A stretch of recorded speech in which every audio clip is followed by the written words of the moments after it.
पार मौका पेर रोए विचार्दै हारलाई बाँच्न के गर्ने मैले यी कष्टको छुटकारा धेरै खोजे र मानिसको बुद्धि त बेकार पाए के त्यहाँ छैन शक्ति बन्धनलाई तोड्ने बाँच्न के गर्ने मैले येशूको रगत बग्छ कल्भरीबाट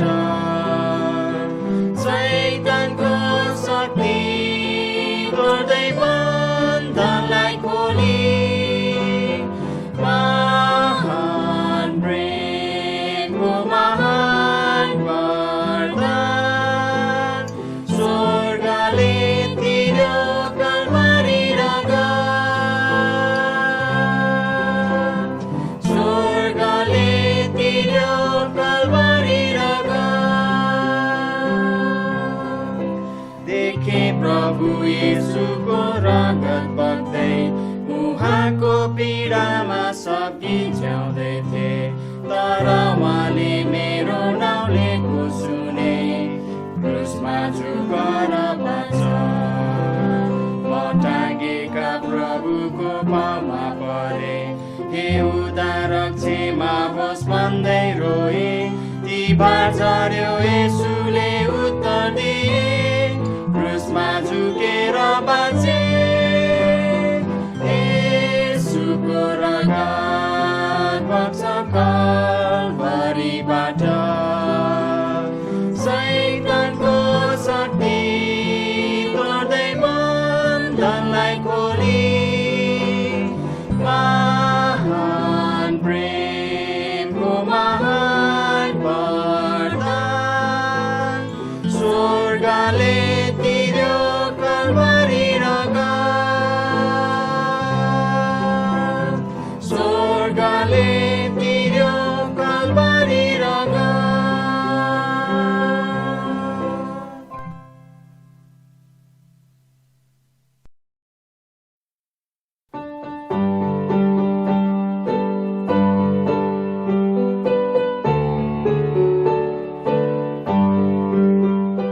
प्रभुमा सधैँ आनन्द गर फेरि पनि भन्दछु प्रभुमा सधैँ आनन्द गर फेरि पनि भन्दछु आनन्द फेरि पनि भन्दछु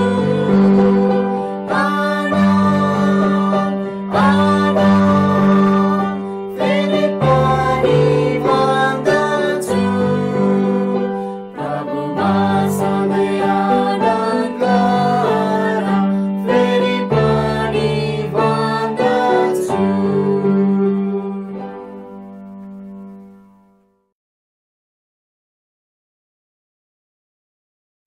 सबै प्रभुका जनहरूलाई जय मसीह। सूचना तथा प्रार्थनाका विषयहरू। मे महिनाको नयाँ प्रार्थनाको सूचीहरू तपाईँ यस चर्चका सदस्यहरूलाई इमेल र भाइबर मार्फत पठाएका छौँ। त्यहाँ रहेका प्रार्थना अनुरोधहरूलाई आफ्नो व्यक्तिगत र पारिवारिक प्रार्थनामा सम्झना गर्नुहुन अनुरोध छ। यदि तपाईँको केही प्रार्थना अनुरोध छ भने कृपया चर्चको फोन वा एसएमएस र इमेल मार्फत आफ्नो प्रार्थना अनुरोध पठाउन सक्नुहुनेछ।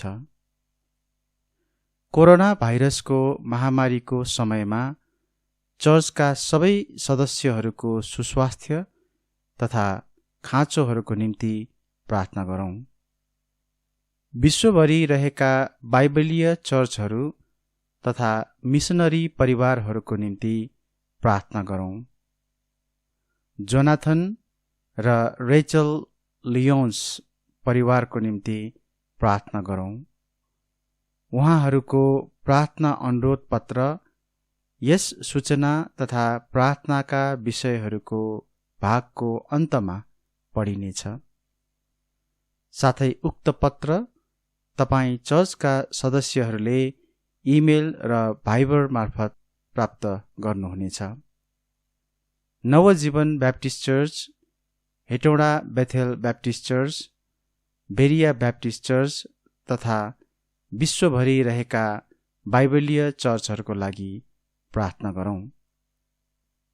हाम्रो मिसनरी भाइ राजेशलाई यस महिना पनि अनुग्रहको सहायता दिन पाएकोमा परमेश्वर र तपाईँ भेटीमा सहभागी हुनेहरूलाई धन्यवाद। यस हप्ताको निम्ति नयाँ पद, हप्ता 18। जब प्रार्थना गर्दछौ कपटीहरू जस्तो नहौ। मत्ती 6:5। कोरोना भाइरसको कारण विश्वभरि देखिएको समस्याहरूको निम्ति प्रार्थना गरौँ। नेपाल देशको निम्ति प्रार्थना गरौँ। अनलाइन र अन्य तरिकाबाट भेटीहरू उपलब्ध गराउनु भएकोमा तपाईहरूलाई धन्यवाद। अनलाइन सेवाको निम्ति प्रार्थना गर्नुहुने र उत्साह दिनुहुने मित्रहरूलाई धन्यवाद। विश्व सुसमाचारमा उत्सुकता जगाउनु र सहभागिता जनाउनु। मिसनरीहरूलाई प्रभुका निम्ति उनीहरूको सेवामा मद्दत पुर्याउनु तथा उत्साह दिनु। महान आज्ञालाई पूरा गर्न मिसनरीहरू तथा मण्डलीहरूलाई सँगै जोड्नु। उक्त 3 सूत्रहरूमा खडा हुनु। प्रिय सहयोगीहरू तथा प्रार्थना गरिदिने मित्रहरू, आफ्नो सम्पूर्ण हृदयले परमप्रभुमाथि भरोसा राख र आफ्नै समझमाथि भर नपर। हितोपदेश 3:5। हामी परमप्रभुलाई यस तथ्यका निम्ति धन्यवाद दिँदछौँ कि जानिदो दिनहरू र नजानिदो दिनहरूमा हामीले परमप्रभुमा भरोसा राख्न सक्छौँ र हामीले सबै कुराहरू जानिराख्नु नै पर्छ भन्ने छैन। हाम्रा मार्गहरूमा उहाँमाथि भरोसा राख्नु। हामीले आफ्ना मार्गहरू होइन तर उहाँका मार्गहरूलाई पछ्याउन खोजिरहँदा प्रभुले कसरी विभिन्न कुराहरूद्वारा काम गर्नुभएको छ भनेर हेर्नु एकदमै रोचकपूर्ण छ। प्रायजसो जनवरीदेखि अप्रिल महिनासम्मको अवधि देशका विभिन्न ठाउँहरूमा मिसन बोर्डलाई प्रस्तुत गरिने भेटघाट तथा यात्राहरूले भरिएका हुन्छन्। यसमा कुनै गल्ती छैन कि उहाँले देखाउनु भएको अहिलेको बाटो भनेको यहाँ ज्याक्सन विल्लामा अफिस नजिकै रहनु हो। डाक्टर बर्जले केही दिनहरू कठिनाइका साथ बिताउनु परेको थियो अनि यसले हामीलाई यो देखाएको छ कि हामी चाहिँ उहाँ तथा हाम्रो मिसन बोर्डका निम्ति सहायता बन्नलाई उहाँको नजिकमा रहनु आवश्यक छ। यहाँ रहनुको नतिजा स्वरूप हामीले यस क्षेत्रमा रहेका केही मण्डलीहरूलाई सहायता गर्न पाएका छौँ। विशेष गरी हाम्रो ल्याटिन अमेरिकी क्षेत्रका प्रबन्धक दाजु अल्ब्रेटो गोमेजलाई। उहाँले मलाई यहाँ ज्याक्सन भिलाको इग्लेसिया बाउटिस्टा हिस्पाना वेस्ट साइडमा मद्दत माग्नुभयो। मैले स्पेनिस भाषामा ब्याप्टिस्ट भिन्नताहरूको बारेमा सिकाइरहेको छु। यी प्यारा व्यक्तिहरूलाई जान्न पाउनु र यहाँ हाम्रो क्षेत्रको स्पेनिस समुदायमा जसरी प्रभुले काम गरिरहनु भएको छ त्यसलाई देख्न पाउनु एक साह्रै नै आनन्दको कुरा हो। अहिले जति पनि भइरहेका कुराहरूको परिणामस्वरूप कलेज तथा मण्डलीहरूका प्रायजसो हाम्रा सबै भेटघाटहरू स्थगित गरिएका छन्। तर यस समयमा बाटो यही नै हो जसमा हामीले हिँडेको उहाँ चाहनुहुन्छ। हाम्रा परिश्रमहरूमा उहाँमाथि भरोसा राख्नु। मैले मिसनरीहरूबाट सुनेको छु र यस अनिश्चयको घडीमा उहाँहरूले भोगिरहनु भएका सङ्घर्षहरूलाई देखेको छु। कतिजना आफूले सेवा गरिरहनु भएका देशहरूमा बन्दाबन्दीमा पर्नुभएको छ। कतिजना आफ्ना छोराछोरीहरूबाट अलग हुनु परेको छ, जोहरू वर्षको बाँकी समय आफ्ना कलेजहरू बन्द भएर पनि घर फर्कन पाएका छैनन्। तपाईले भन्न सक्नुहुन्छ कि यस समयमा मिसनरीहरू अत्यन्तै तनावमा हुनुहुन्छ। कतिपय मिसनरीहरू आफ्नै देशमा केही समयको लागि जानुभएको तर आफ्नो मण्डली र सेवकाईमा फर्कन पाउनु भएको छैन। म निश्चित छु कि उहाँहरूको निम्ति गरिँदै आएका सहयोगहरू पनि एउटा चासोको विषय रहेको छ। कृपया आफ्ना मिसनरीहरूप्रति ध्यान दिनुहोला र उहाँहरूले यस समयमा संसारभरि अत्यन्तै वास्तविक चुनौतीहरू सामना गरिरहनुहुँदा तपाईहरूले उहाँहरूलाई आफ्ना प्रार्थनाहरूमा सम्झिदिनुहोला। बुद्धिका निम्ति उहाँमाथि भरोसा राख्नु। तपाईहरू हरेकले चाहिँ हामी सबैले आफ्ना जीवनहरूको एक बिल्कुल फरक समयहरूलाई सामना तथा अनुभव गरिरहेका छौँ। प्रत्येक पास्टर, मिसनरी र सेवाका अगुवाहरूलाई परमेश्वरको बुद्धिको खाँचो छ, ताकि उहाँहरूले आफ्ना परिवार, भेडाहरू तथा परमेश्वरले आफूलाई जिम्मेवार बनाउनु भएका सेवकाईहरूलाई भविष्यमा कसरी सञ्चालन गर्ने भनेर ठिक निर्णयहरू गर्न सक्नु भएको होस्। हामी अघि बढ्दै गर्दा हामीलाई परमेश्वरको निर्देशन र मद्दतको खाँचो पहिलेको भन्दा बढी आवश्यक छ।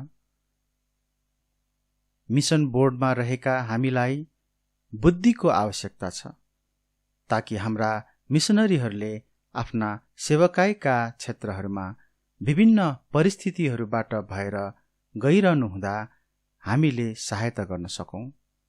ती मिसनरीहरू जो आफ्ना सेवकाईका क्षेत्रहरूमा फर्कन चाहनुहुन्छ तर सक्नु भएको छैन, ती व्यक्तिहरूलाई सहयोग गर्न जो सेवकाईको क्षेत्रमा जानु अघिको सेवामा हुनुहुन्छ र भेटघाटहरू स्थगन गरिएका छन्। उहाँको बुद्धि पाउनका निम्ति हामीसँगै मिलेर प्रार्थना गरिदिनुहोस् भनी हामी बिन्ती गर्दछौँ। विजय प्राप्त गर्न उहाँमाथि भरोसा राख्नु। जुन महिनामा हुने हाम्रो मिसन बोर्डको उम्मेदवारहरूको तालिमतर्फ हामी अघि बढिरहँदा हामी ती भावी मिसनरीहरूप्रति उत्साहित छौँ जो यस मिसन बोर्डमा आबद्ध हुनेछन्। ख्रिस्टको लागि संसारमा पुग्न अझ धेरै खेतालाहरू यस मिसन बोर्डमा आबद्ध हुनुभएको होस् भनी हामी प्रार्थना गरिरहेका छौँ। यदि तपाईँ अथवा अरू कोही तपाईँले जान्नुभएका कुनै व्यक्ति मिसन कार्यमा इच्छुक हुनुहुन्छ भने कृपया यस मिसन बोर्ड परिवारलाई सम्झिदिनुहोस्। सबैजना मिलेर हामीले संसारलाई ख्रिस्टमा जित्न सक्छौँ। फेरि पनि तपाईहरूले हाम्रो लागि र मिसन बोर्डका निम्ति गरिदिनुभएका सबै कुराहरूका निम्ति तपाईहरूलाई धन्यवाद। आत्माहरू बचाइनका लागि, बचाइएकाहरू समर्पित हुनका लागि र समर्पित भएकाहरूले सेवा गर्नका लागि प्रार्थनामा सम्झिदिनुहोस्। तपाईहरूकै सेवा गर्दै जोनाथन र रेचल लियोन्स। यस प्रार्थनाको पत्र पठाउनुहुने प्रभुका जन BMFP नामक एक मिसन बोर्डको उपाध्यक्ष हुनुहुन्छ।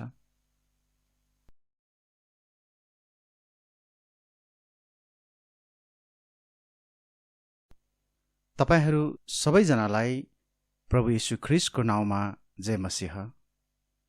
म तपाईहरू सबैलाई धेरै धेरै धन्यवाद दिन चाहन्छु कि तपाईहरू निरन्तर यसरी अनलाइन भिडियो मार्फत हामीसँग जोडिरहनु भएको छ र हाम्रो एउटै उद्देश्य हो, हामी सबैजना मिलेर यस्तो परिस्थितिमा पनि परमेश्वरसँग संगति गर्न सकौं अनि हामी एक अर्कालाई उत्साह दिन सकौं। आउनुस् हामी आजको वचनको भागमा अगाडि बढ्नेछौं र एउटा पद पढेर म यस भागलाई सुरु गर्नेछु। तपाईहरू मसँग प्रस्थानको पुस्तक 12 अध्यायको 13 पदलाई पल्टाउनुहोला। प्रस्थानको पुस्तक 12 अध्यायको 13 पद। त्यहाँ यसरी लेखिएको छ, अनि त्यो रगत चाहिँ तिमीहरू बसेका घरहरूमा तिमीहरूका निम्ति चिन्ह ठहरिनेछ। अनि जब म त्यो रगत देख्छु तब म तिमीहरूलाई छोडेर जानेछु र जब म मिश्र देशलाई हिर्काउँछु तब त्यो विपत्ति तिमीहरूलाई नष्ट गर्न तिमीहरूमाथि आइपर्ने छैन। आउनुहोस् सुरुमा हामी प्रार्थना गर्नेछौँ। परमेश्वर पिता, धन्यवाद छ यो समयको निम्ति, धन्यवाद छ यस मौकाको निम्ति। प्रभु, हामीलाई यस्तो परिस्थितिमा पनि यसरी तपाईका जनहरू, तपाईका छोराछोरीहरू अनलाइन भिडियो मार्फत पनि यसरी जुट्न पाएकोमा, यसरी हामी जोडिन पाएकोमा तपाईँ प्रभुलाई धन्यवाद छ। प्रभु, आज हामीले तपाईको वचनबाट जे कुरा सिक्न जाँदैछौँ त्यसद्वारा हामी सबैलाई आशिष मिल्न सकेको होस्। तपाईँ प्रभुको महिमा अनि तपाईँ प्रभुलाई आदर दिन हामीले भजनहरू सुन्न पायौँ, गाउन पायौँ।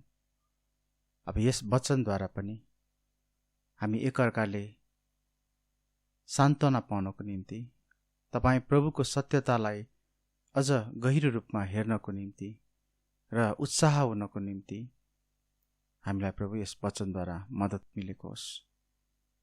यस भागलाई हामी तपाईँ प्रभुकै हातमा राख्दछौँ। हामी सबैलाई आशिष दिनुहोस्। आशिष माग्छौँ प्रभु येशू ख्रीष्टको नाउँमा, आमेन। हामीले पढेको भर्खरको चाबी पद प्रस्थान 12को 13लाई फेरि एकपटक हेरौँ। अनि त्यो रगत चाहिँ तिमीहरू बसेका घरहरूमा तिमीहरूका निम्ति चिन्ह ठहरिनेछ। अनि जब म त्यो रगत देख्छु तब म तिमीहरूलाई छोडेर जानेछु र जब म मिश्र देशलाई हिर्काउँछु तब त्यो विपत्ति तिमीहरूलाई नष्ट गर्न तिमीहरूमाथि आइपर्ने छैन। याकुबको समयमा इजरायलीहरू अनिकालको कारण मिश्र देशतिर झरे। सुरुमा त तिनीहरूलाई मिश्रीहरूले आदर साथ व्यवहार गरे। त्यो बेला याकुबको छोरा योसेफ फाराओ मुनिका शासक थिए। इजरायलको सन्तान संख्यामा बढ्दै गयो, तर पछिबाट यस्तो राजा अथवा फाराओ आयो जसले योसेफलाई चिन्दैनथ्यो। इजरायलीहरू संख्यामा छिटो छिटो बढेका देखेर फाराओ एक दिन तिनीहरूले देशलाई कब्जा गर्लान् भनी सोचेर डराए। यसैले उनले तिनीहरूलाई दास बनाए।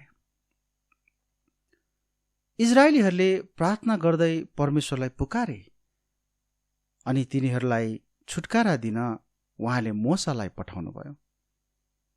तर फाराओ कठोर र क्रूर थिए। उनले परमेश्वरका मानिसहरूलाई जान दिएनन्। यसैकारण परमेश्वरले मिश्र देशमाथि 9वटा विपत्ति पठाइसक्नु भएको थियो। ती हरेक विपत्तिहरू तिनीहरूमाथि आउँदा मोसा फारो कहाँ आउँथे र भन्थे, परमप्रभु हिब्रूहरूका परमेश्वर यसो भन्नुहुन्छ, मेरा जनहरूलाई जान दे। तर फाराओले कहिले पनि परमेश्वरको कुरा टेरेनन्। उनको हृदय कठोर पारिएको थियो। अब परमेश्वरले 10औं विपत्ति पठाउने समय आएको थियो। प्रस्थान 11 अध्यायको 1 पदमा त्यहाँ यस्तो लेखिएको हामी पढ्न पाउँछौं, तब परमप्रभुले मोसालाई भन्नुभयो, म अझै एउटा विपत्ति फाराओ र मिश्र देशमाथि ल्याउनेछु। त्यसपछि त्यसले तिमीहरूलाई यहाँबाट जान दिनेछ। जब त्यसले तिमीहरूलाई जान दिनेछ, तब निश्चय त्यसले तिमीहरूलाई यहाँबाट बिल्कुलै धकेलेर निकाल्नेछ। मोसा फेरि फाराओको भवनमा गए अनि मोसाले भने, परमप्रभु यसो भन्नुहुन्छ, मध्यराततिर म मिश्रको बीचबाट भएर जानेछु अनि मिश्र देशमा सबै जेठाहरू, सिंहासनमाथि बस्ने फाराओको जेठो छोरादेखि लिएर जाँतो पिन्ने दासीको जेठो छोरासम्म र पशुहरूका पहिले जन्मेकाहरू सबै मर्नेछन्। किनकि आज रात म मिश्र देशबाट भएर जानेछु र मिश्र देशका सबै जेठाहरूलाई हिर्काउनेछु, मानिस र पशु दुवैलाई, अनि मिश्रका सबै देवताहरूको विरोधमा म न्याय गर्नेछु।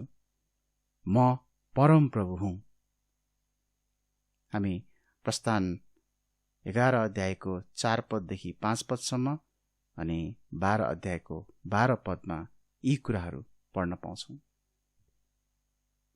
तर परमेश्वरले उहाँका जनहरूले यो दण्ड पाओस् भन्ने चाहनुहुन्न थियो। यसैले उहाँले मोसालाई प्रत्येक इजरायली परिवारलाई एउटा पाठो लिएर त्यो मार्न लगाउनु भन्ने आदेश दिनुभयो र त्यस पाठोको रगतलाई चाहिँ हरेक इजरायलीहरूको घरहरूमा, घरको बाहिर ढोकामा लगाउनु भनेर आदेश दिनुभयो। प्रस्थान 12 को 7 पदमा हामी यसरी पढ्न पाउँछौं, अनि तिनीहरूले त्यस रगतबाट लिउन् र जुन घरहरूमा तिनीहरूले त्यो पाठो खान्छन् तिनका ढोकाका 2टा खाँबाहरूमा र माथिल्लो तेर्सो काठमा त्यो लगाउन्। प्रस्थान 12 अध्यायको 12 पद अनि 13 पदमा यसरी लेखिएको छ, किनकि आज रात म मिश्र देशबाट भएर जानेछु र मिश्र देशका सबै जेठाहरूलाई हिर्काउनेछु, मानिस र पशु दुवैलाई, अनि मिश्रका सबै देवताहरूको विरोधमा म न्याय गर्नेछु। म परमप्रभु हुँ। अनि त्यो रगत चाहिँ तिमीहरू बसेका घरहरूमा तिमीहरूका निम्ति चिन्ह ठहरिनेछ। अनि जब म त्यो रगत देख्छु तब म तिमीहरूलाई छोडेर जानेछु र जब म मिश्र देशलाई हिर्काउँछु तब त्यो विपत्ति तिमीहरूलाई नष्ट गर्न तिमीहरूमाथि आइपर्ने छैन। यसरी इजरायलीहरूले परमेश्वरको आज्ञा अनुसार उनीहरूले पाठो मारे र त्यसको रगतलाई चाहिँ आफ्ना घरको बाहिर ढोकाको चौकोसमा उनीहरूले चाहिँ लगाए र इजरायलीहरूले सोही दिन निस्तार चाड मनाउन सुरु गरे। मिश्रको दासत्वबाट छुटकारा पाएको घटनाको सम्झना गर्दै तिनीहरूले पाठोको मासु र अखमिरी रोटीबाट त्यो निस्तार चाड मनाउन थाले। प्रस्थान 12:13 फेरि एकपटक हामी सम्झना गरौँ। त्यहाँ परमेश्वरले भन्नुभयो, जब म त्यो रगत देख्छु तब म तिमीहरूलाई छोडेर जानेछु। आज हामीहरूले यस पदलाई 3 प्रकारले विचार गर्नेछौँ र यसले आज हाम्रो निम्ति कस्तो सन्देश दिन्छ भन्ने कुरालाई हेर्नेछौँ। सबभन्दा सुरुमा त्यस रगतको अर्थको बारेमा हामी हेर्न जाँदैछौँ। त्यस रगतको अर्थ के हो? प्रस्थान 12:13 हामी एकचोटि फेरि सम्झना गरौँ प्रभुले त्यहाँ भन्नुभएको कुरालाई। जब म त्यो रगत देख्छु तब म तिमीहरूलाई छोडेर जानेछु। के यस पदमा आज हाम्रो निम्ति केही कुरा छ? निश्चय नै छ। यसमा धेरै अर्थ छ, किनकि त्यो पहिलो निस्तार चाडमा जुन पाठोको रगत बहाइयो त्यसले पछि प्रभु येशूले निस्तार चाडको दिनमा बगाउनु हुने रगतलाई संकेत गरेको थियो। हो, प्रभु येशूलाई निस्तार चाडकै दिन क्रुसमा टाँगिएको थियो। मर्कुस 14:12 एकचोटि हामी पढौँ। मर्कुस 14:12 त्यहाँ यस्तो लेखिएको छ, अनि अखमिरी रोटीको चाडको पहिलो दिनमा जब तिनीहरूले निस्तारको पाठालाई बलिदान गर्दथे, उहाँका चेलाहरूले उहाँलाई भने, निस्तार चाडको भोज खानलाई तपाईका निम्ति हामी गएर कहाँ तयार पारौँ? तपाईँ कहाँ चाहनुहुन्छ? लुका 22:13-15 हामी यस्तो पढ्न पाउँछौँ। अनि तिनीहरू गए र उहाँले तिनीहरूलाई भन्नुभएको जस्तै भेट्टाए, अनि तिनीहरूले निस्तार भोज तयार पारे। अनि जब घडी आयो तब उहाँ बस्नुभयो र बाह्रै प्रेरितहरू पनि उहाँसँग बसे। अनि उहाँले तिनीहरूलाई भन्नुभयो, दुःख भोग्नुभन्दा पहिले तिमीहरूसित यो निस्तार भोज खाने मैले साह्रै लालसा गरेको छु। पक्कै पनि उहाँहरूले पवित्र शास्त्रबाट प्रस्थान 12:13 पढ्नुभयो, किनभने यहुदीहरूको निम्ति निस्तार चाड लिने बेलामा यस खण्डबाट पढ्नु कुनै नयाँ कुरा होइन, अथवा उहाँहरूलाई यो पदको बारेमा, यो खण्डको बारेमा सम्झना थियो। यसुले पहिले तिनीहरूलाई अखमिरी रोटी दिनुभयो र त्यसपछि दागको फलको रस दिनुभयो। अनि उहाँले तिनीहरूलाई भन्नुभयो, किनभने यो नयाँ बाचाको मेरो रगत हो, जो चाहिँ धेरैका लागि पापहरूको क्षमाका निम्ति बहाइन्छ। लुका 26:28 हामी त्यो कुरा पढ्न पाउँछौँ। ख्रिस्टले तिनीहरूलाई प्रस्थान 12:13 ढोकामा लगाइएको त्यो रगत उहाँले बहाउनु हुने नयाँ करारको रगतको चित्रण हो भनी देखाइरहनु भएको थियो, जुन उहाँले त्यो दिनको भोलिपल्ट बहाउनु हुनेवाला थियो। प्रस्थान 12:13 प्रभुले भन्नुभएको कुरालाई फेरि एकपटक सम्झना गरौँ। जब म त्यो रगत देख्छु तब म तिमीहरूलाई छोडेर जानेछु। यस पदमा अरू कुनै रगतको कुरा गरिएको होइन। यसले त्यस थुमाको रगतको कुरा गरेको हो जो थुमाले संसारको पाप उठाई लैजानुहुन्छ। बप्तिस्मा दिने यूहन्नाले भनेका ती कुरालाई हामी यूहन्ना 1 अध्यायको 29 पदमा पढ्न पाउँछौँ। हेर परमेश्वरको थुमालाई जसले संसारको पापलाई उठाइ लैजानुहुन्छ। येशू ख्रीष्ट हाम्रो निम्ति परमेश्वरबाट पठाइएको पाठो हुनुहुन्छ, जो हाम्रो निम्ति मर्नुभयो अनि जसले उहाँको रगत बहाइलाई स्वीकार गर्छ उसले कहिले पनि आत्मिक मृत्यु भोग्ने छैन। मत्ती 26 अध्यायको 28 पदमा हामी यसरी पढ्न पाउँछौँ, किनभने यो नयाँ बाचाको मेरो रगत हो, जो चाहिँ धेरैका लागि पापहरूको क्षमाका निम्ति बहाइन्छ। ढोकामा लगाइएको त्यो रगत ख्रीष्ट येशूको रगतको चित्रण थियो, किनभने येशू नै निस्तारको पाठो हुनुभयो।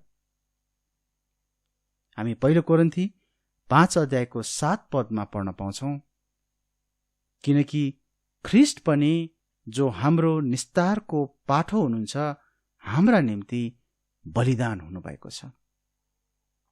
वास्तवमा येशू ख्रीष्ट वास्तविक निस्तारको चाहिँ पाठो हुनुहुन्छ।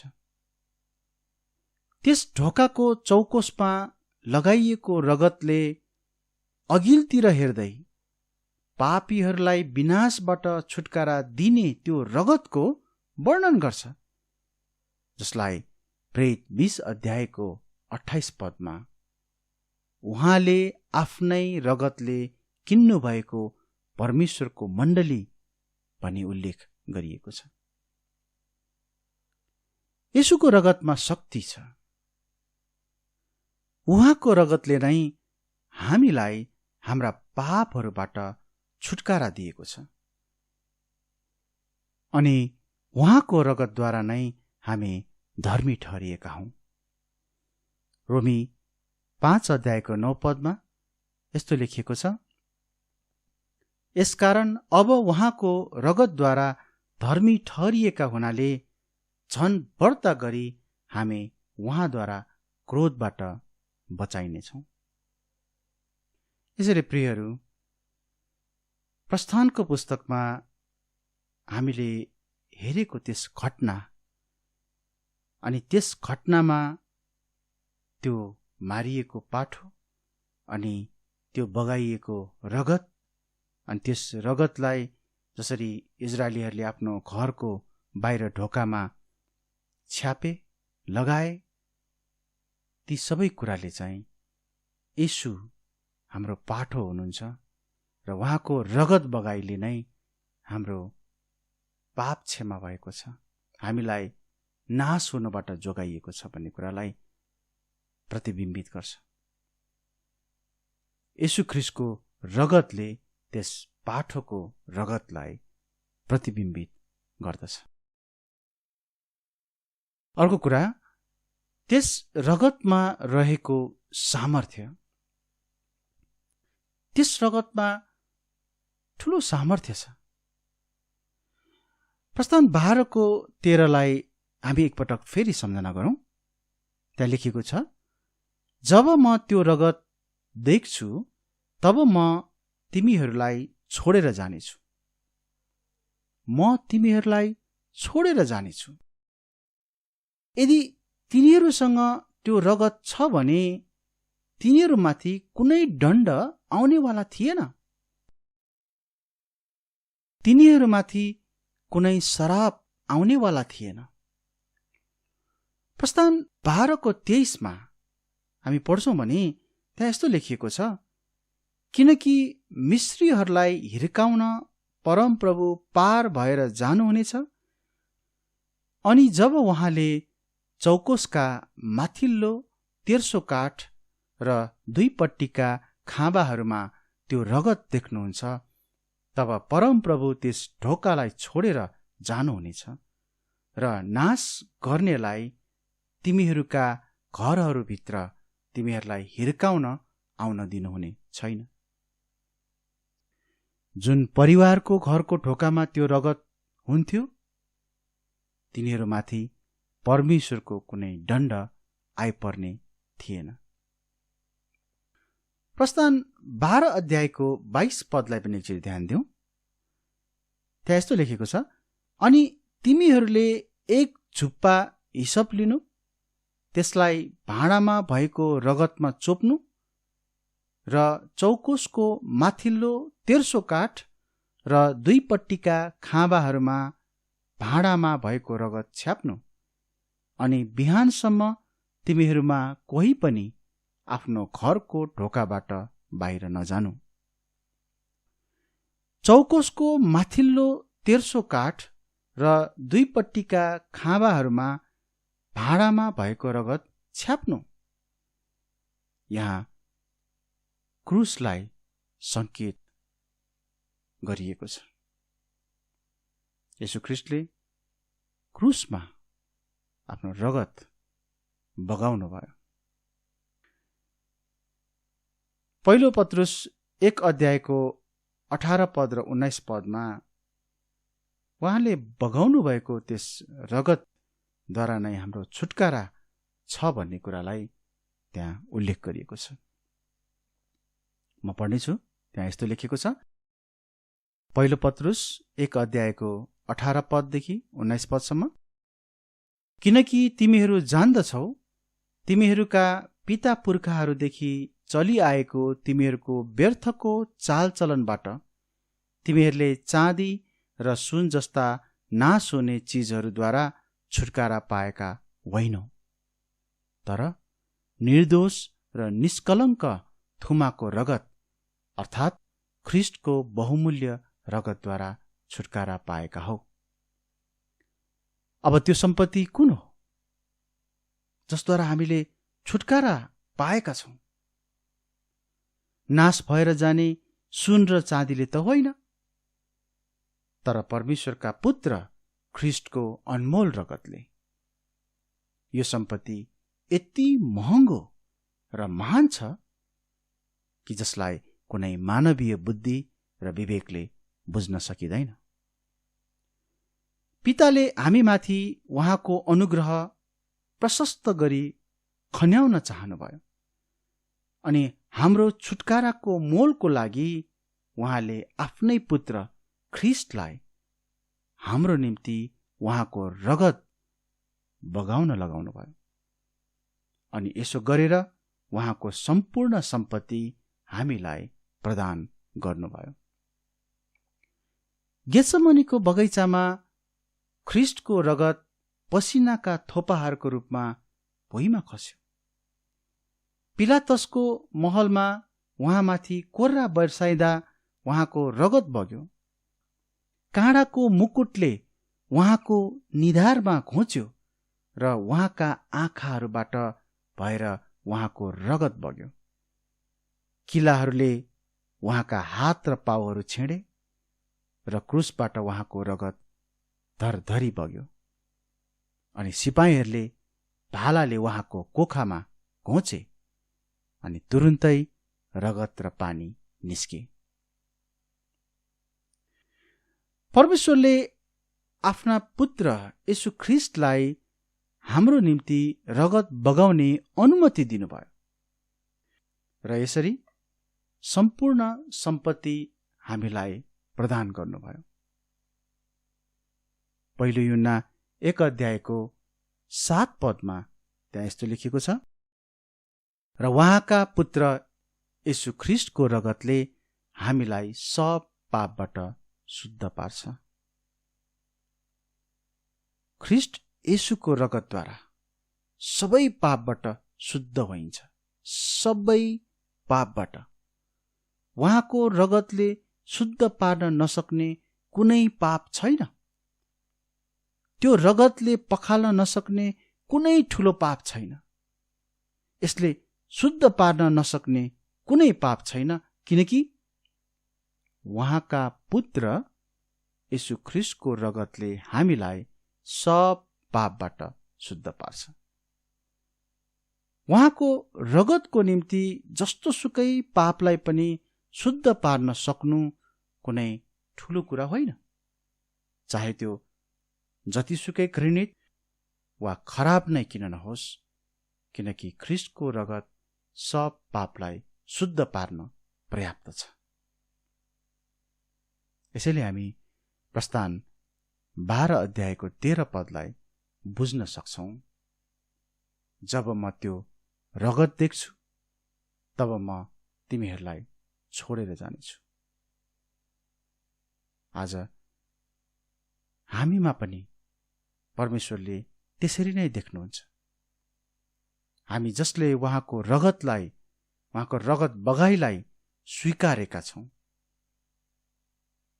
परमेश्वरले हामीलाई हेर्नुहुन्छ र हामीलाई नाश हुनबाट छोडिदिनुहुन्छ।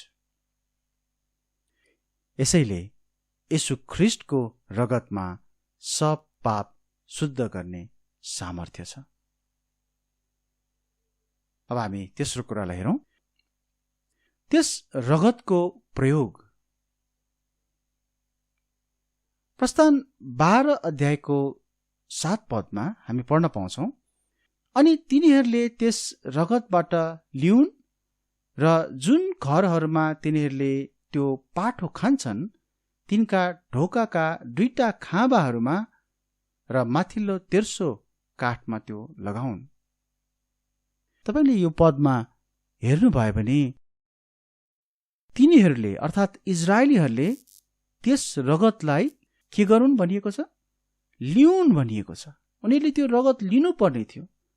अनि लिएर उनीहरूले त्यसलाई जुन घरहरूमा तिनीहरूले त्यो पाठो खान्छन्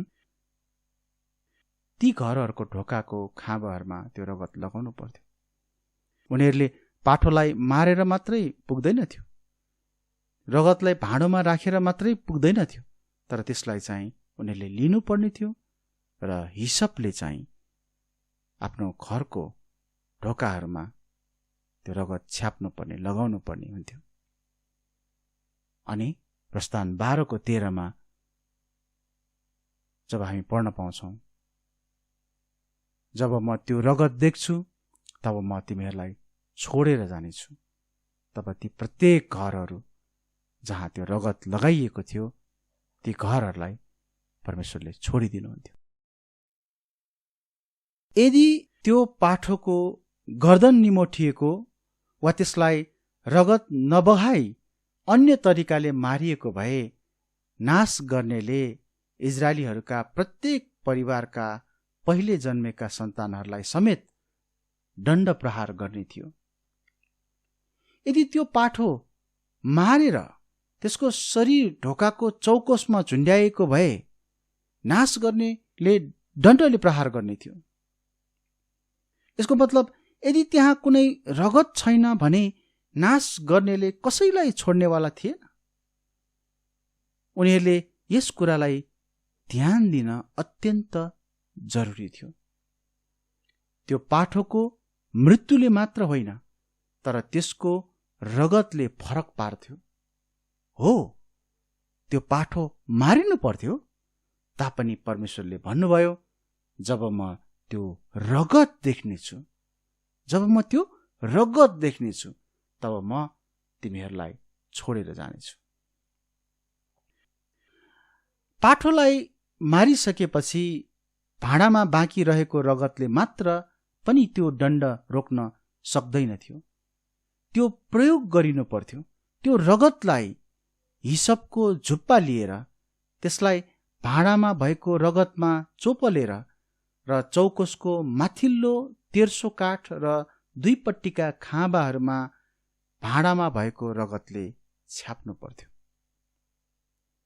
त्यो रगत लिनु पर्थ्यो र प्रयोग गरिनु पर्थ्यो, नत्र त्यो प्रभावकारी हुने थिएन। हामी सबै मानव जाति पापीहरू हौं र हामीले ख्रीष्टको रगत लिनुपर्छ। येशूको रगतद्वारा हाम्रा पापहरूलाई पखाल्नुपर्छ। रोमी 3 अध्यायको 24 पद अनि 25 पदमा त्यहाँ यस्तो लेखेको छ, र उहाँको अनुग्रहद्वारा ख्रीष्ट येशूमा भएको छुटकाराको कारणले तिनीहरू सित्तैमा धर्मी ठहरिन्छन्। उहाँलाई परमेश्वरले प्रायश्चित ठहर्याउनु भयो, जो उहाँको रगतमा गरिएको विश्वासद्वारा कार्यकारी हुन्छ। यो चाहिँ परमेश्वरको सहनशीलतामा पहिले गरिएका पापहरूका क्षमाका विषयमा आफ्नो धार्मिकता प्रकट गर्नका निम्ति हो। देख्नुभयो यो पदमा, उहाँको रगतमा गरिएको विश्वासद्वारा हामी सित्तैमा धर्मी ठहरिएका छौं। विश्वास ख्रीष्ट येशूको रगतमा हो, त्यसैमा हामी जोडिएका छौं। सबै मानिसले त्यो रगत लिनुपर्छ, अर्थात् उहाँको रगत बहाइलाई स्वीकार गर्नुपर्छ, वा भनौं उहाँको रगतमा विश्वास गर्नुपर्छ। हालका नव सुसमाचारवादीहरू येशू ख्रीष्टमा उद्धार छ भन्छन्, तर उहाँको रगतको कुरै गर्दैनन्। उहाँको मृत्यु, गढाई र बौरी उठाएको कुरै गर्दैनन्। पाप क्षमाको कुरै गर्दैनन्। मात्र शारीरिक चङ्गाई, भौतिक समृद्धि र समाज परिवर्तनको सुसमाचार मात्र प्रचार गर्छन्। तब ख्रीष्टको रगत बिनाको प्रचारले कसरी उद्धारको बारेमा जान्न पाउने त? यो संसारले कसरी जान्न पाउने त? यहाँसम्म कि उहाँको रगतको बारेमा उल्लेख गरिएका खण्डहरूलाई नामेट गर्ने बाइबल संस्करणहरू तिनीहरू प्रयोग गर्छन्। जस्तै उदाहरणको निम्ति नेपाली टिबिएस बाइबलमा कलसी 1 अध्यायको 14 पदमा यसरी लेखिएको छ, उहाँमा हामीले उहाँको रगतद्वारा छुटकारा अर्थात् पापहरूको क्षमा पाएका छौं। हामी यहाँ यो पदमा देख्छौं उहाँको रगतद्वारा। अब सोही पद एनबिएस नेपाली बाइबलमा यसरी लेखिएको हामी पढ्न पाउँछौं, उहाँमा हाम्रो उद्धार अर्थात् पापको क्षमा छ। यस पदमा जे लेखिएको छ त्यसमा केही समस्या छैन, तर यहाँ जे हटाइएको छ, जे हुनुपर्ने कुरा त्यहाँ छैन, त्यसले चाहिँ समस्या दिएको छ। यहाँ उहाँको रगत, त्यो वाक्यांशलाई यहाँ राखिएको छैन। जबकि ख्रीष्टको रगतको अपरिहार्यतालाई बाइबलले प्रशस्तै र स्पष्टै उल्लेख गरेको छ। तपाईहरुलाई म उत्साह दिन चाहन्छु पढ्नको निम्ति हिब्रूको पुस्तकलाई तपाईहरु पढ्नुस्। तपाईहरुले त्यहाँ ख्रीष्ट एउटा पाठकको रूपमा बलिदान हुनु भएर कसरी पुरानो नियममा उहाँको बलिदानको चित्रणहरू पूरा भए भन्ने कुरालाई तपाईले बुझ्न सक्नुहुन्छ। केही पदहरू म यहाँ पढ्नेछु अनि तपाईहरुले आफैले नै ख्रीष्टको रगतको महत्त्वलाई बुझ्न सक्नुहुनेछ। जस्तो हिब्रू 9 अध्यायको 12 पदमा त्यहाँ यस्तो लेखिएको छ, न त बोका र बाछाहरूको रगतद्वारा तर उहाँको आफ्नै रगतद्वारा उहाँ पवित्र स्थानभित्र एकैचोटि पस्नुभयो र हाम्रा निम्ति अनन्त छुटकारा प्राप्त गर्नुभयो। न त बोका र बाछाहरूको रगत, छुटकाराको निम्ति त एउटै मात्र पाठो, एउटै मात्र बलिदान स्वीकार्य थियो र छ र हुनेछ। त्यो चाहिँ येशू ख्रीष्ट अनि उहाँको रगतद्वारा नै हामीले अनन्त छुटकारा प्राप्त गर्छौं। हिब्रूमा तपाईहरुले 10 अध्यायको 29 पदलाई हेर्नुहोस्। त्यहाँ यस्तो लेखिएको छ, तिमीहरूले विचार गर, त्यो मानिस झन् कति कडा दण्डको योग्य ठहरिनेछ, जसले परमेश्वरको पुत्रलाई पाउमुनि कुल्चेको छ, बाचाको रगतलाई जसद्वारा ऊ पवित्र पारिएको थियो अपवित्र ठानेको छ र अनुग्रहको आत्मालाई अपमान गरेको छ। यहाँ पनि हामी देख्न सक्छौं येशू ख्रीष्टको रगतलाई त्यो बाचाको रगत भनिएको छ। अनि हामीले अघि पनि सुरुमा पढेका थियौं कि येशू ख्रीष्टले आफ्नो चेलाहरूसँग जब त्यो चाड मनाउनु भयो, उहाँले त्यो बेलामा भन्नुभयो, मेरो रगतमा भएको यो नयाँ बाचा। त्यो बाचाको रगत हामी यहाँ हिब्रू 10 अध्यायको 29 पदमा पढ्न पाउँछौं। यसै गरी तपाईहरूले हिब्रू 12 अध्यायको 24 पदमा पनि येशू ख्रीष्टको रगतको उत्तमतालाई तपाईले पढ्न पाउनुहुन्छ। त्यहाँ यसरी लेखेको छ हिब्रू 12 को 24 मा, नयाँ बाचाका मध्यस्थ येशू कहाँ र रगतको छिड्काउमा आएका छौं, जसले हाबिलको रगतले भन्दा उत्तम कुराहरू बोल्दछ। कसैको, कुनै व्यक्तिको, कुनै पनि बलिदान गरिएका बोका अनि बहर अनि पाठाहरूको रगत भन्दा उत्तम रगत येशू ख्रीष्टको रगत। अनि हामी त्यस रगतको छिड्काउमा आएका छौं, जुन रगतले हामीलाई हाम्रा पापहरूबाट छुटकारा दिएको छ, हाम्रो पापहरूलाई धोइदिएको छ, पखालिदिएको छ। यसै गरी हिब्रू 13 अध्यायको 12 पदमा पनि एकचोटि हेरौं। त्यहाँ पनि यस्तो लेखिएको छ हिब्रू 13 को 12 मा, यसै कारण येशूले पनि आफ्नो रगतद्वारा मानिसहरूलाई पवित्र पार्नका निम्ति मूल ढोका बाहिर दुःख भोग्नुभयो। येशू ख्रीष्टको रगतले मानिसहरूलाई पवित्र पार्छ। मानिस जो पापी छ, त्यस पापी मानिसलाई पवित्र पार्न सक्ने अरू कुनै पनि तरिका, अरू कुनै पनि उपाय छैन, केवल येशूको रगतले मात्रै ती मानिसहरूको पाप शुद्ध हुन सक्छ, ती व्यक्तिहरू पवित्र हुन सक्छन्। आज धेरैजना यस्ता मानिसहरू छन् जो त्यो रगत प्रयोग गर्नुपर्छ भनी महसुस गर्दैनन्। तर के परमेश्वरले हामीहरूमा ख्रीष्टको त्यो रगत देख्न चाहनुहुन्न र? किनभने उहाँले भन्नुभयो, किनभने यो नयाँ बाचाको मेरो रगत हो, जो चाहिँ धेरैका लागि पापहरूको क्षमाको निम्ति बहाइन्छ। उहाँले आफ्नो रगत, ख्रीष्टले आफ्नो रगत मानिसहरूको पाप क्षमाको निम्ति बगाउनु भएको।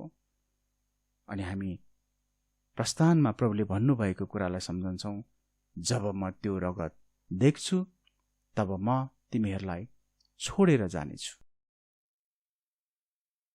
इजरायलीहरूले तिनीहरूका ढोकाका खाँबाहरूमा लगाइएको पाठोको रगत कसैले देखे होलान्, कसैले देखेनन् होला, तर त्यस रगतबाट छुटकारा पाइन्छ भन्नेमा सबैको विश्वास थियो। परमेश्वरले भने त्यो रगत देख्नु भएको थियो, जसको सुरक्षाभित्र सबै इजरायलीहरूले विश्वासका साथ बसिरहेका थिए। हामीले करिब 2000 वर्षहरू अघि हाम्रा पापहरूका निम्ति मारिनु भएको थुमा येशू ख्रीष्टलाई र उहाँको बहाइएको रगतलाई आज प्रत्यक्ष देखेका छैनौं। तर यदि हामीले त्यस रगत बहाइलाई नदेखे तापनि विश्वासका साथ स्वीकार गर्छौं भने, जब परमेश्वरले हाम्रो त्यो स्वीकारोक्तिलाई देख्नुहुन्छ, उहाँले हामीलाई अनन्तको दण्डबाट छुटाउनुहुन्छ। मिश्र देशमा आएको त्यो 10औं विपत्तिले सबै जेठा छोराहरूलाई मार्यो जसको घरको ढोकाहरूमा पाठोको रगत लगाइएको थिएन। तर जसको घरको ढोकामा त्यो रगत लगाइएको थियो तिनीहरू बाँचे। अनि ख्रीष्टको रगतले पनि त्यही अर्थ नै दिने हो। जसले उहाँको रगतलाई अपनाउँछ ऊ नाश हुनबाट जोगिन्छ, तर जसले अपनाउँदैन ऊ आफ्नै कारणले नाश हुनेछ। यसैले उहाँको रगतको प्रयोगलाई सबै मानव जातिले, तपाईले, मैले बुझ्नुपर्छ, सबैले स्वीकार गर्नुपर्छ। त्यस रगतको सबैले प्रयोग गर्नुपर्छ। निष्कर्षमा हामीले एउटा भजन गाउने गर्छौं, रगतले रगतले येशूको रगतले मेरो पापलाई क्षमा गरिदेऊ, मेरो पापको दागलाई मेटाइदेऊ। रगतले रगतले येशूको रगतले। यो भजनमा पनि हामी त्यही सन्देश पाउँछौं कि येशूको रगतले नै हाम्रो पाप क्षमा हुँदछ, हाम्रो पापको दागलाई मेटाइदिन्छ। येशू ख्रीष्टको रगतले त्यस पाठोको रगतलाई प्रतिबिम्बित गर्छ जुन पाठोको रगतलाई इजरायलीहरूले मिस्रमा आआफ्नो घरहरूको ढोकामा लगाएका थिए। यसले तिनीहरूलाई नाश हुनबाट जोगायो, किनकि परमेश्वरले भन्नुभयो, जब म त्यो रगत देख्छु तब म तिमीहरूलाई छोडेर जानेछु। आज येशू ख्रीष्टको रगतमा सब पाप शुद्ध गर्ने सामर्थ्य छ र उहाँको रगतद्वारा नै हाम्रा सबै पापहरू क्षमा भएका छन्, जसले उहाँको बहाइएको रगतलाई स्वीकार गरेका छौं। किनकि परमेश्वरले भन्नुभयो, जब म त्यो रगत देख्छु तब म तिमीहरूलाई छोडेर जानेछु। उहाँको रगतको प्रयोगलाई सबै मानव जातिले, तपाईले, मैले बुझ्नुपर्छ। के तपाईँ कसैले उहाँको रगत बहाइलाई स्वीकार गर्नुभएको छैन? स्वीकार गर्नुहोस्, त्यसबाट तपाईले छुटकारा पाउनुहुनेछ। किनकि परमेश्वरले भन्नुभयो, जब म त्यो रगत देख्छु तब म तिमीहरूलाई छोडेर जानेछु। हामीले हेर्यौं प्रस्थानको पुस्तकमा जुन रगतको बारेमा प्रभुले बताउनु भयो, जसलाई उहाँले हेर्नु भएपछि त्यस रगतलाई लगाइएको घर अनि परिवारलाई चाहिँ उहाँले नाश हुनबाट जोगाउनुहुन्छ। त्यसको प्रतिबिम्ब, त्यसको चित्र चाहिँ हामी ख्रीष्टमा पूरा भएको देख्छौं कि येशू ख्रीष्टको रगत बगाईद्वारा आज ती सबै व्यक्तिहरूले नष्ट हुनबाट जोगिन पाएका छन्, जसले उहाँको रगत बगाईमाथि विश्वास राख्दछ, यसलाई स्वीकार गर्दछ। आउनुहोस् म अन्तिम प्रार्थना गर्नेछु, त्यसपछि आजको सेवालाई पनि हामी अन्त गर्नेछौँ। धन्यवाद छ परमेश्वर पिता, प्रभु तपाईको त्यस महान कार्यको निम्ति, तपाईले तयार पार्नु भएको पाठोको निम्ति, तपाईको प्रबन्धको निम्ति, यस संसारका पापी मानिसहरूको छुटकाराको निम्ति, तिनीहरूलाई नष्ट हुनबाट जोगाउनको निम्ति तपाईले साँच्चै नै एउटा उत्तम अनि सबैभन्दा सामर्थ्यले भरिएको रगतको वाचा गर्नुभयो।